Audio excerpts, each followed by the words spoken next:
కిరా కార్తిక్ ఒక stage artist,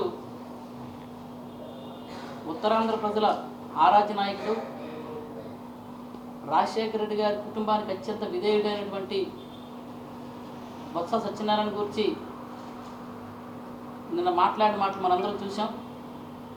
రాజకీయాలతో సంబంధం లేని వ్యక్తి, అసలు సత్యబాబు గారితో ఆయనకేంటి, ఆయన స్థాయి కానీ ఆయన హోదా కానీ ఏమీ లేనటువంటి వ్యక్తి ఈరోజు ఆయన గురించి అలా మాట్లాడడం నిజంగా ఉత్తరాంధ్ర ప్రజలే కాదు, ఈ రాష్ట్రంలో ఉన్నటువంటి వైఎస్ఆర్ పార్టీ, కాంగ్రెస్ పార్టీకి చెందిన అభిమానులు, సత్యబాబు గారి అభిమానులు అందరూ కూడా చాలా బాధతో ఉన్నాం.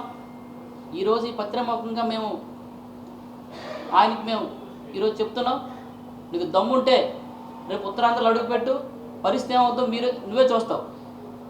నువ్వు ఈరోజు సత్యబాబు గారిని క్షమాపణ చెప్పడం కాదు, స్వయంగా వచ్చి కాలు మీద పడాలా. ఎందుకంటే నీ నోటి నుంచి వచ్చిన మాటలు, నువ్వు చేస్తున్న చేష్టలు నువ్వు చేసిన కాదు, నీ వెనుక ఉండి ఎవరు నీ మాటలు పలికించారో అవన్నీ వైఎస్ఆర్ కాంగ్రెస్ పార్టీకి తెలుసు.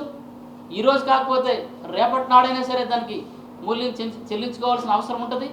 ఖచ్చితంగా నువ్వు ఈరోజు ఏదో సోషల్ మీడియాలో నీ వెకిలి చేష్టలు, నీ చిలిపి చేష్టలు చేయడం కాదు, నీకు ఈరోజు సత్యబాబు గారు కాళ్ళ మీద పడి నువ్వు క్షమాపణ కోరాలి.